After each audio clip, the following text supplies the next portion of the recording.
Welcome, welcome, welcome. Welcome back, Mets fans, and welcome back, baseball fans. Thank you so much for returning, and thank you so much for all your support on the last video. I mean, it was phenomenal. I appreciate it. Hopefully, on this video, you'll drop a comment, like, subscribe, do all the good stuff. I really do appreciate it. I really do.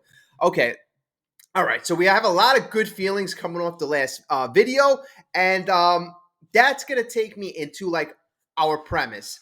We're gonna get into Jordan Montgomery because I got some reasons why I think the Mets maybe shouldn't sign a Jordan Montgomery. You could disagree, I may be wrong, but I'll give you my reasons. But first, there's two feelings right now. A Met fan is either positive, we got to be patient, we got to trust in David Stearns, we got to trust in Steve Cohen. I'm kind of more in that camp right now, but I've been in the other camp too. So the other camp right now is we haven't done enough.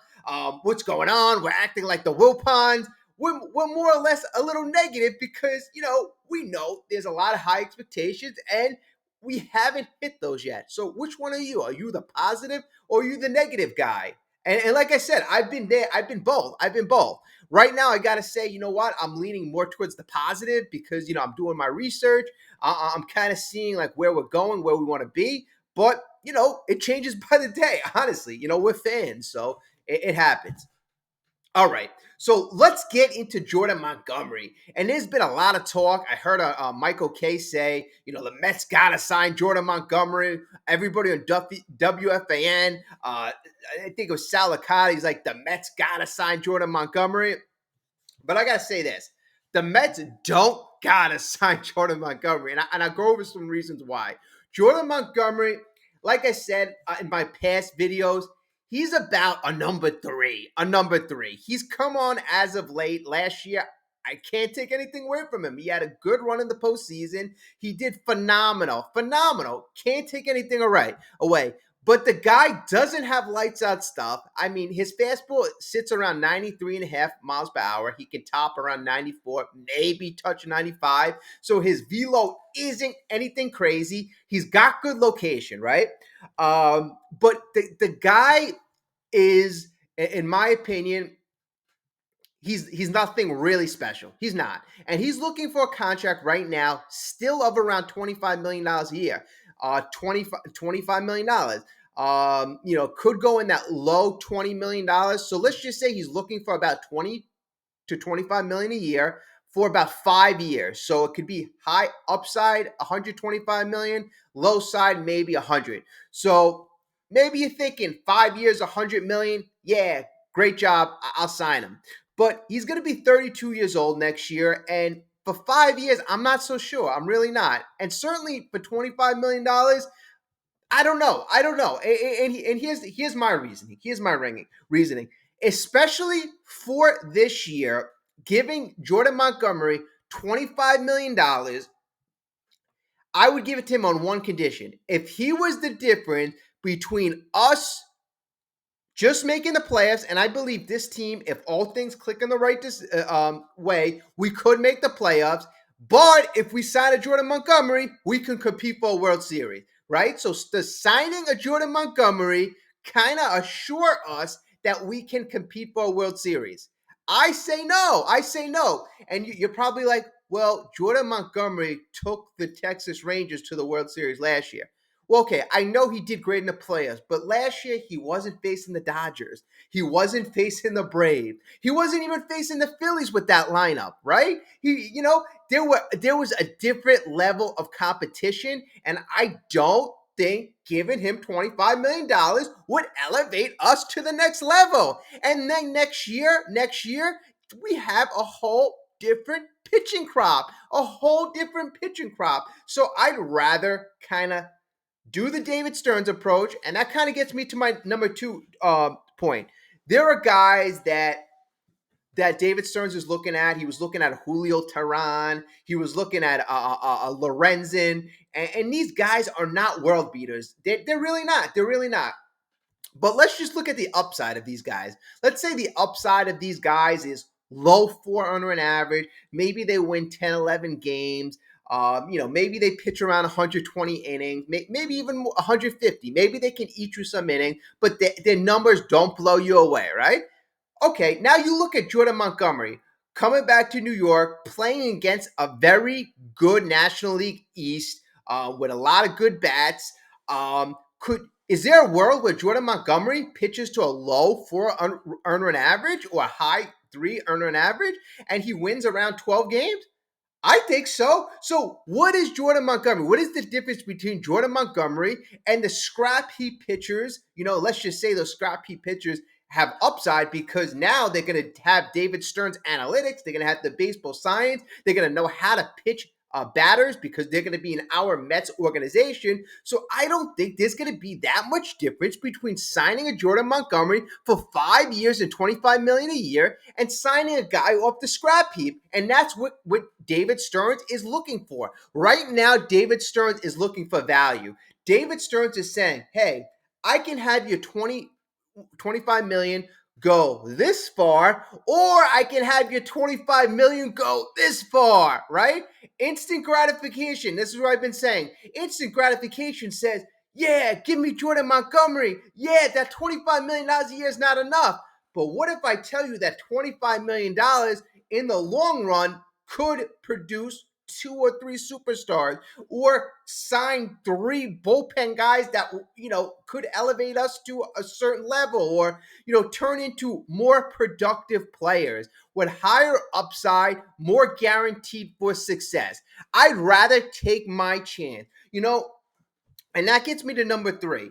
We are 100% have a different philosophy, a different approach. David Stearns obviously isn't going the Billy Epler approach. The Billy Epler approach, in my opinion, was lazy. Who's the biggest free agent? Who's the best guy in the market? Throw him the most money. If he signs, great. If not, just get the second or third best guy. All right, and then you collect those guys. Get the best bullpen guy. That is lazy. That's lazy. And then you're investing all this money, and then the guy gets injured or it's not productive, or Verlander, Scherzer, Marte. There's a lot invested in those guys, and that $100 million that sits in those three guys. What could David Stearns do for $100 million? I'll tell you, in Milwaukee, he took the team to the playoffs 5 times, NLCS, having the best record in 2018. David Stearns could do a lot with a little, all right? A lot with a little. And my last video, I compared the New York Mets to the Tampa Bay Rays with money. And that's essentially how David Stearns is going to take this franchise, because we are going to be doing things differently. Whatever you think about David Stearns, remember one thing. David Stearns is 37, right? He has been in baseball for quite some time right now. I think he was an assistant GM in 2012, 2011 with the Astros. So that was 13 years ago. David Stearns was 24, 25. That's crazy. He became a general manager in 2016, actually late 2015. The guy was barely 30 years old. This guy has been, not only is he young, but he's been doing it for a long time right now. Just by default, he's been doing it for a long time. So he's got youth, he's got experience, he's got a different perspective. He's got, he's a very smart guy. Some consider him a baseball genius. And it wasn't just Steve Cohen. David Stearns was highly touted among baseball. All the executives in baseball said this guy was special. And this is why he was targeted by none other than Steve Cohen. All right. So I was watching the game yesterday, and I apologize. I didn't watch the spring training game today. It wasn't on SNY. I could have got it on. I think you can get it on Fubo. It could stream. But I didn't want to really invest the extra $30 because next month we're going to be able to watch all the games anyway. Okay, so yesterday I thought it was very interesting. They had Darryl Strawberry in the dugout, and Darryl Strawberry seems to have like a big infatuation with Vientos, So there are a couple perspectives about Vientos. Some people love Vientos. He's got power, this and that. Other people he's just a DH. He's nothing really that special. But Doc made not Doc, Daryl made a big thing. He's saying the guy's confused right now. He doesn't know if he's a power hitter. He doesn't know if he's a line drive hitter. I mean, I think that's being nice because if you're a talented hitter, you're gonna find your way. I mean, it's either you're gonna hit bombs, you're gonna hit line drive, you're gonna have good at bats, but like he's not really having good at bats yet, right? So I think the DH right now is really kind of like up in the air, really up in the air. Like Trace Thompson's looking phenomenal, phenomenal. I mean, yesterday, home run, double, already multiple home runs in spring training. And I mean, like the one he hit yesterday was a bomb to center field. But I mean, if you look at his career, I mean, his career stats just show a journeyman guy with like really no major league production. So it's stuff like that is kind of curious. And I think he's like 32. So you're like, what is he really going to amount to? I'd rather go with a guy like Vientos or maybe sign an established guy like Martinez or somebody to provide that extra pop in the DH because that is something, there are bright spots. There are bright pitching spots that I've seen in spring training, but at the back of my mind, I want a guy to kind of shine for the DH spot. That's not a spot I really want to give away. That's a spot where we have to we have to get somebody who can provide like power, pop, and run production. Now, on the more positive, you have Alonso, and Alonso's looking really sharp. Alonso's looking like he wants to break the Aaron Judge mark, and he's already done it. He already did it in his rookie year when Aaron Judge set the rookie record for home runs. And maybe he's like, hey, you know what? Aaron Judge got 62 home runs. I want to get 63. I want to get 64. So, and you know what? Pete's been hearing the stuff in the background like, you're not as good as Judge. Judge is a lot better than you. He's a better hitter. He's a better player. He's a better this, a better that. Pete's like, no, I'm better. Whatever. That's besides the point. But you could really see in a game like yesterday when the Mets just scored a couple of runs, 3 runs, and Pete was, provided the home run. You're like, where the heck is the offense? Where's the offense? Like, I hope this offense is going to click, but I'm still a bit worried because we don't have dominant pitching, right? A couple of years ago, we had a good pitching staff. And, now our hitters, like we have to have Beatty step up. Vientos has to step up. Or else then I want to see the young kids right away. I want to see Acuna. I want to see Gilbert right away. I don't want to labor into May with no lineup, with a bad lackluster lineup. Hopefully the lineup clicks. Hopefully David Stearns could put these guys in a position where they succeed. But if it doesn't click right away, I'm not playing around with Vientos. I'm mixing and matching other guys in that. I want to compete for a play. What am I saying? I got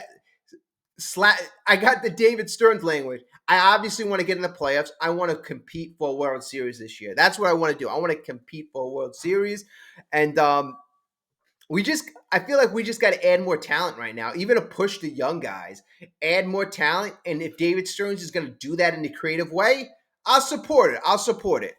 So where are you right now? Are you in the negative camp? Are you in the positive camp? Do you feel we should add a DH? Do you feel we should add more pitching? It seems like there are a lot of question marks still. Or do you feel that we should just lay back, relax, watch David Stearns work his magic, and see what happens? Because as I mentioned in my last video, that's what David Stearns seems to do. In his first year, it's just a year of an evaluation. He doesn't really make moves aggressively in terms of shipping off his talent. He just tries to see which talent he has. So I think we're going to have to, I don't want to say suffer through that, but it just seems like this year we might not get the moves we want to get.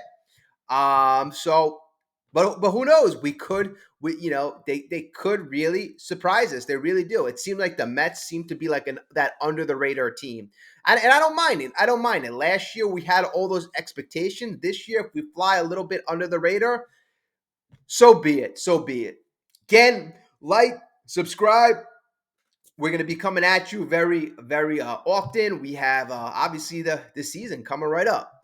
Thank you again. Let's go Mets. I will speak to you very, very soon. And thank you to all the new subscribers. You're the best. Speak to you soon.